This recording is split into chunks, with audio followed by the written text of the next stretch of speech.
6. Chief Meteorologist Tim Miller. Weather coverage you can count on. Weather headlines on News Channel 6. Brought to you by Jamie Casino Injury Attorneys. Well, we are tracking Hurricane Idalia, the very latest on this very powerful storm and its impacts across the CSRA coming up.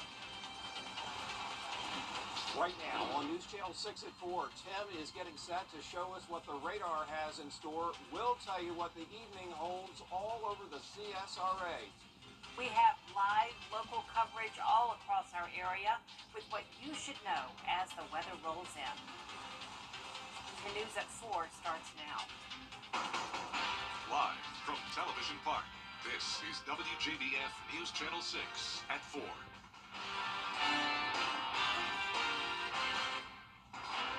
Good evening, everybody. I'm Brad Means. And I'm Jenny Montgomery. Thank you so much for joining us tonight. Coverage you can count on begins with Hurricane Idalia. And we're going to have Team 6 coverage crews stationed all over the central Savannah River area tonight, where we are in for a raining one. You see it coming down here in the Satellite Garden at Television Park. We're going to hear from those reporters in just a moment. They are standing by right now, Brad, as you said, but before their reports, we want to check in with our Viper 6 alert team for more on the latest track of the hurricane.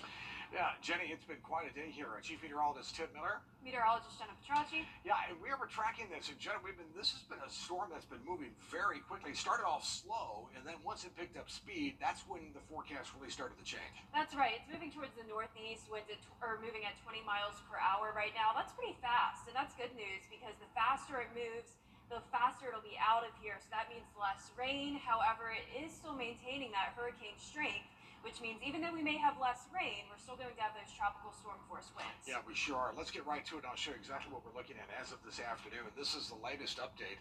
Wind speeds of 75 miles per hour, so it's barely a hurricane at this point. But I don't want you to get confused with the numbers, because that's meaningless, really, because a 1 mile per hour separates a 4 from a 5 category hurricane. Nonetheless, this is producing a lot of heavy rain. It's the right front quadrant of any storm that we worry about, and it's this area here as it moves up towards the north. That's the area that we're going to start to see the heaviest of rain. Right now, Live Viper 6 is showing all over the CSRA periods of heavy rain. We'll get these heavy downpours. They'll come, they'll go. I'll zoom close right into the city. Live Viper 6 will take a street view, and you can see here, everyone is getting wet. And I'll tell you what, I-20 has some pretty heavy rain. It's a white knuckle ride right now on the way home, so be extra careful either direction, and it goes for quite a while. Burke County is dealing with a flood advisory. This is in effect till 4:45, and I'm going to tell you with a lot more of these advisories coming up through the rest of the afternoon. I'll sort of pull out and show you here. You can tell all the rain moving from south to north, right? This is where Idalia is further towards the south, but the heavy rain certainly is north of that, and it's headed in our direction. This is a view currently right outside the Marriott downtown. You can see the fog, the clouds, the rain, and it's just raining to beat the band here downtown for sure. Here's a stretch over the 12-hour rainfall totals is what we're looking at here. We can get anywhere from 5 to 6 inches in South Georgia, and then it gets a little less as it moves up towards the north for now. This is what we're looking at as of last rainfall totals, and we're going to continue to add to this as we move forward. Rainfall totals over the last 12 hours, 3.5 inches in Waynesboro, 2.4 in Barnwell, and almost an inch and some change in Augusta. So again, we're going to add to all of that. Current temperatures are into the 70s, but you'll notice how humid it is outside. This is all this tropical air. Current winds, these are sustained winds at 60 miles per hour, Augusta 11 in Thompson, Waynesboro at 14, gust clearly up to 28 miles per hour in Augusta, 30 in Barnwell, and these winds will continue to be gusting even higher. Now, for more on the track and more on some of these watches and even warnings, let's turn it over to Jenna. Jenna? Well, Tim, here's a look at those wind gusts, as you mentioned. They're starting to pick up the pace, and we're going to see the possibility of tropical storm force winds as we go into the rest of the evening. And that's because Idalia is going to be maintaining its strength. 75 mile per hour winds sustained. Notice the center of the storm could possibly be going through Screven and Allendale counties as of 8 o'clock tonight, and that means those winds will really start to pick up as we go into the evening hours. Then eventually it weakens down to a tropical storm after it exits South Carolina. So no surprise here that we do have tropical storm warnings still in effect anywhere from Columbia County down to our southern Lyon County. So no more watches, warnings instead for everyone. However, on the other side, our aerial flood watch is starting to be dropped, at least for Wilkes and Taliaferro County. North of I-20, much less rain for you, only reaching up to 2 inches. Really not seeing a big concern when it comes to flooding, but definitely some higher amounts between 3 to 5 inches across the metro, and isolated locations reaching 6 inches or higher down towards the south. And we also can't rule out the possibility of some brief spin-up tornadoes. The likelihood of that happening is most likely in Jenkins, Screven, and Allendale counties. This watch goes until 10 o'clock tonight, though I do think it will be dropped earlier. So here's a breakdown county by county when it comes to the tornado threat, the tropical storm force winds threat, and also the major rainfall. You can see everything is focused mostly in our southeastern counties. Now, coming up, we'll have a look at what you can expect the rest of the evening, so be sure to stay with us. But back to you, Jenny and Brad. All right, thank you so much. And you just heard Jenna mention Allendale County. It is one of the areas in South Carolina that could see the most rainfall from the storm. Our Aiken Bureau Chief Sean Cabbage is live in Allendale now with more. Sean? Hey there, Jenny. It's continuing to rain here in Allendale. Sometimes it's heavy, sometimes it's a light drizzle. I had a chance to speak with the Emergency Operations Director. She's Tara Troy. She says the county is fully staffed, first responder vehicles are gassed up, and authorities are surveying the area. Also, drain pipes have been checked just to make sure those are clear due to the significant amount of water. Right now, flooding doesn't seem to be a problem. No downed trees or power outages have been reported, but that could change. I have a running joke that Allendale County has the weakest trees in the state. So it's a strong possibility. It's a strong possibility. Yeah. And back here live now, no shelters have been open, but of course that can change at any time. Emergency management officials will have another briefing at 6 o'clock just to figure out how things are going. Also, if you have an emergency, call 911. And there is a non-emergency number if you see any downed trees or power outages. And I have that number for you. It's 803-584-8151. For now, live in Allendale, I'm Aiken Bureau Chief Sean Cabbage, WJBF News Channel 6. Well, certainly good to see our friends there in Allendale holding down the fort this afternoon, Sean. We appreciate that. What about the southern part of our viewing area on the Georgia side, especially Screven and surrounding counties? They've been busy getting set for sure. For that part of our Team 6 coverage, let's check in live with Hannah Latier. Hannah? Brad, Jenny, it is really coming down out here, and those wind gusts are no joke. I spoke with EMA Director Harvey Kreider earlier, who tells me they've been working closely with the Roads and Bridges Department, and so far they've had to respond to about 5 calls for fallen trees. He also tells me that they have seen power outages that crews have been out fixing. They're worried about flooding with the predicted 6 to 10 inches they will get, and he's hoping any possible tornadoes will avoid the county. He remembers when Hurricane Michael came through the area and brought down a lot of trees and wind damage, and says that's helped them prepare for Hurricane Idalia. They are fully staffed and plan to stay on call until tomorrow afternoon. He's urging people who live here to stay off the roads and monitor their TVs and the EMA department's Facebook page. And if wind speeds get up over 35 miles per hour, fire, EMS, and other crews will not be able to travel the roads. Tropical storm winds is up to 75, so we could be seeing any of those type of winds. So people need to be prepared and shelter in place and stay put. Our weather team predicts Hurricane Idalia will be a Category 1 hurricane when it moves over Screven County tonight at around 8 p.m. Kreider says to call 911 in case of an emergency, and for any other issues such as fallen trees, to call Roads and Bridges. For now, live in Screven County, Hannah Latier, WJBF News Channel 6.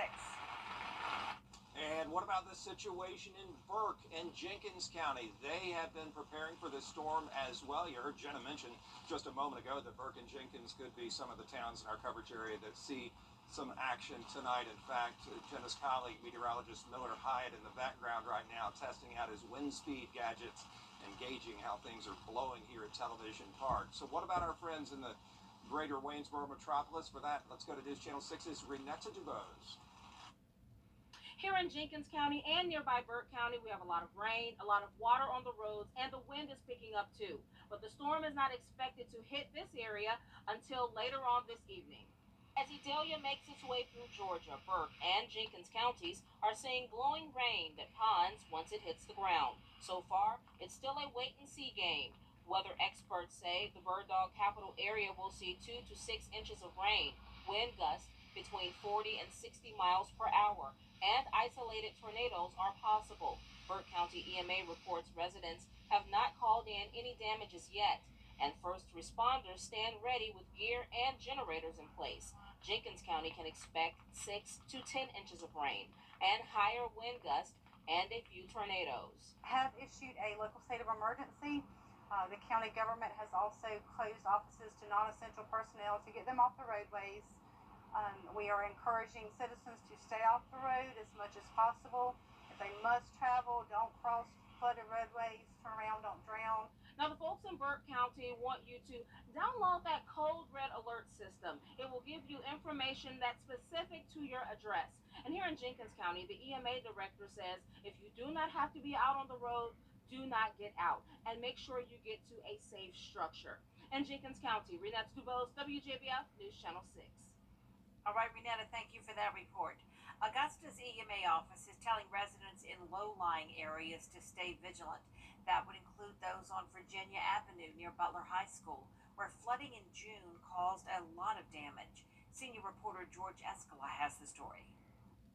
Virginia Avenue is in a low-lying area and prone to flooding. That was the case back in June when thunderstorms caused the creek that flows through the neighborhood to overflow its banks. Now with the rain from Idalia, residents here are on pins and needles. I was then trapped for 19 hours until the city came out and sucked the water out of my yard just to get me out of my house so I could make it to my car. And if this storm's going to be worse than that, I'm scared. I'm petrified. I don't know how much support we're going to get. Augusta's EMA office says before the storm, city engineers went into Rocky Creek in a canoe to make sure the creek was free of debris so all this rain could flow away. In Augusta, George Escala, WJBF News Channel 6. Free sandbags are available today in Richmond County ahead of the storm.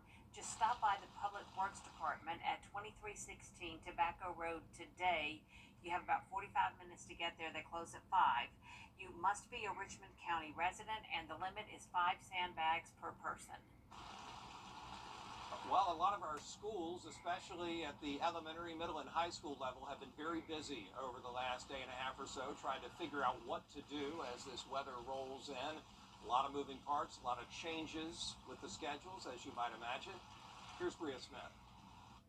Schools in the CSRA are calling it an early dismissal due to Hurricane Idalia. Those times are between noon and 1:30 for elementary through high school students. Schools like Augusta Christian knew what the main goal was: safety of students, staff, and families. School leaders say their initial thoughts for students' early dismissal was their safety getting home. Since they have students from all around the CSRA, it was important to beat the expected time for heavy rainfall. We also have a lot of students that don't live in Columbia County, being a private school. The majority would be Columbia County, but we have students in Burke County, Aiken County, Jefferson County, all of the areas that are supposedly going to get a significant larger impact than what we're going to get here. And we have to take that into consideration, that they have to get home safely. School leaders just want to make sure students remain safe amid upgraded storm impacts. In Augusta, Bria Smith, WJBF News Channel 6. Just a reminder, we encourage you to download the WJBF weather app. It is very helpful during times like these and year-round for that matter. It's easy to get. It's available for free on Apple and Android devices. Go ahead and download that now. Hang with us through the rest of this storm and going forward for sure. When we come back, more coverage of Idalia, its impact on our area, and what you can do to stay safe. We'll check in with the latest on Emmanuel and Aiken counties after the break. Stay with us.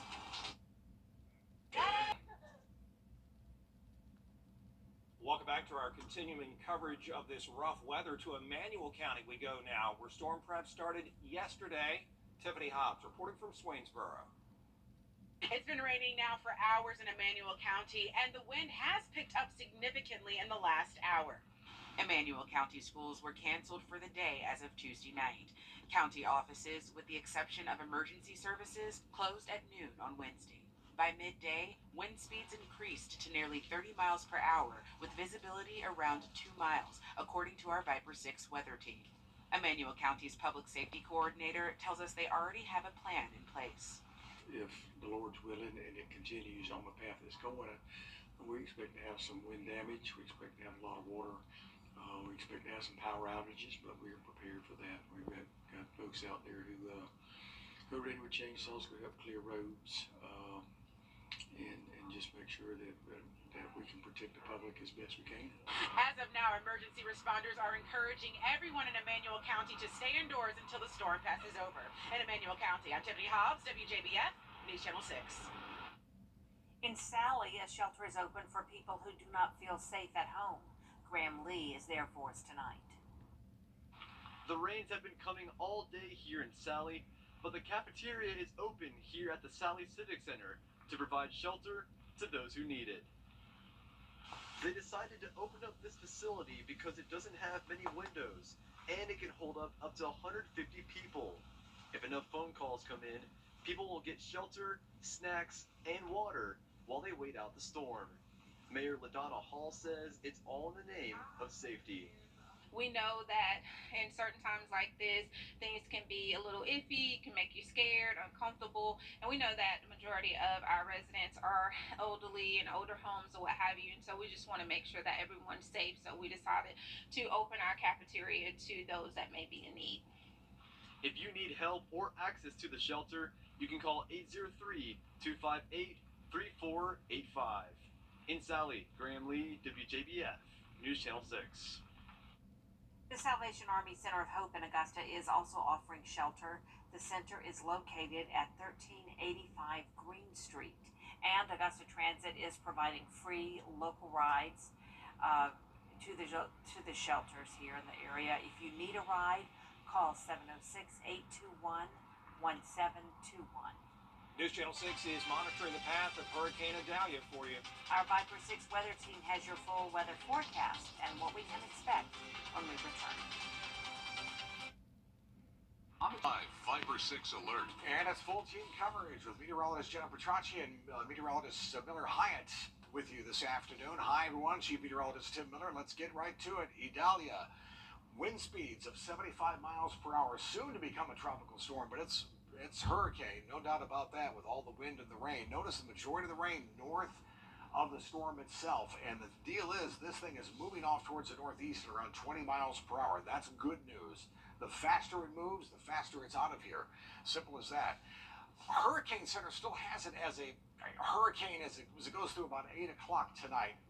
I think it's going to drop before that, the tropical storm strength. But again, nonetheless, it will quickly be jettisoned out to sea near the Outer Banks by about Thursday morning. By Thursday morning, 8 o'clock, we're seeing some sunshine and we're done with this thing. And that will certainly be some mighty good news. Live Viper 6 shows the rain, and the rain's heavy at times. Notice it comes in bands, right? South to north. You'll get these heavy downpours. Then the rain will go away, and then yet another heavy downpour as well. And we're dealing with flood advisories all over the CSRA. This one in particular for Burke County till 4:45. I would surmise it's right in here. It's hard to see here with all these bouts of rain. Let's go right into the city. It's a wet ride home. All across Bobby Jones, I-20 east and westbound. It's a white knuckle ride. Please be careful. Take extra time. Be slow going home. Typical areas that flood anyway are going to have issues from last night's rain and even today's rain as well. Sylvania, Highway 301, that is a mess as well, even into Allendale. Allendale, you've seen a lot of rain here over the last at least 6-7 hours. 12-hour rainfall totals, look at that, pretty impressive. Over almost 6.5 inches in Valdosta, 4.9 in parts of the lower part of the CSRA, and that continues to expand off towards the east. We'll zoom in a little bit closer. So again, over 3 inches of rain in Waynesboro, 2.5 in Barnwell. Aiken almost a little over an inch and a half of rain. Notice for the north you go a lot less, and that's the rain gradient we've been talking about. Further south will be the heaviest amount of rain. 73 currently over at Bushfield. Notice the humidity at dew point very high. A lot of tropical moisture outside. Sustained winds anywhere from 10 to 15 miles per hour. Let's look at the gusts, right? So these are the gusts that we're looking at. 25 at Bushfield, 30 at Aiken. And a little less towards third. Look at Swainsboro, 36, Wrightsville about 17. Those gusts will continue to move up higher. The probability of tropical storm force winds, I mean, we're seeing it obviously southern part of the CSR. The further north you go, a lot less. That's something we'll be tracking as well. Tropical storm warnings for all the counties basically throughout the CSRA. That means wind speeds of anywhere from about 40 miles per hour, perhaps up to 73. Futurecast rainfall totals. I mean, there it is. We're talking 4 to 6 inches. More on that coming up in just a moment. Here's our aerial flood advisories, Allendale in particular, till 7 o'clock tonight. All right, so as far as the aerial flood watch is concerned, most every county in the CSRA except for Wilkes and Talaver counties. Now let's talk about our tornado watch. Jenkins, Screven, and Allendale. Again, this is till 10 p.m. tonight. I do not think that'll be moved up further towards the north, but that's something we're going to be keeping a close eye on. Let's check in now with Miller Hyatt, who's outside in and all with the very latest outside television park. Miller, what are you seeing? Well, Tim, it definitely is a very stormy day here as we have Hurricane Idalia moving through the CSRA. Right now, outside our studio here, we have some heavy rainfall. And I do have my anemometer here. That's a personal weather station that could detect very strong winds, but we're starting to see them pick up a little bit in intensity here outside our station at Television Studios. But we're still not seeing the strong gusts like those areas that are seeing to the south, but still we're expecting them to pick up, possibly becoming tropical storm force, 40 miles per hour wind gusts or stronger. We have that tropical storm warning in effect. So we do have Bobby Jones Expressway behind me that we're going to be watching as this heavy rain continues to come down. So watch out for ponding on the roadways, hydroplaning. So you definitely want to take it easy as you're heading home from work today off to your destination. And now the heavy rain is picking up even more here as we have the wind also picking up. Reporting live outside WJBF Studios, Miller Hyatt, WJBF News. Back to you, Jenna. Thank you for that report, Miller. As he was talking about, we're seeing a lot of heavy rain come down now here at the station. And as we look at 6 o'clock on our Futurecast, those heavy rain bands continue. Then as we go into the late nighttime hours, though, this stationary front will steer Idalia out to sea and then check out Thursday. We'll just deal with some leftover cloud cover, then gradual clearing throughout the rest of your Thursday. And by later on in the afternoon, plenty of sunshine. It's going to be a beautiful day once we get through these impacts here from Idalia. So here's a closer look at home, 6 o'clock. All that heavy rainfall that's now in our southern counties will be pushing up towards the northeast, impacting, say, Saluda, Edgefield, Aiken, Barnwell. Notice the spin there where the center of circulation is sliding right across some of our southeastern counties. Could possibly go through Screven, Allendale, and Bamberg, then exiting out towards the northeast, and then 11 o'clock at night, we're done with this. It's going to be great after around midnight. Gradual clearing, as I mentioned. But here's the breakdown, county by county, only up to 2 inches in some of our northern counties, some higher amounts around the metro, and then the biggest threat of flooding and also that isolated tornado threat is in our southern lying counties. Now, the good news from Idalia is that it's going to bring in some drier and cooler air to the region, seeing those low temperatures drop into the upper 50s for your Labor Day weekend, 60 degrees Labor Day morning, and our highs only in the mid-80s. Our lows tonight, though, will be in the upper 60s, a few showers till around midnight. Highs tomorrow only topping off in the low 80s, a nice below average day, a break from the heat. The rest of your 10-day forecast looks fantastic. Plenty of sunshine with no chance of rain all the way through next Saturday. And we'll be right back. The Fresh Timers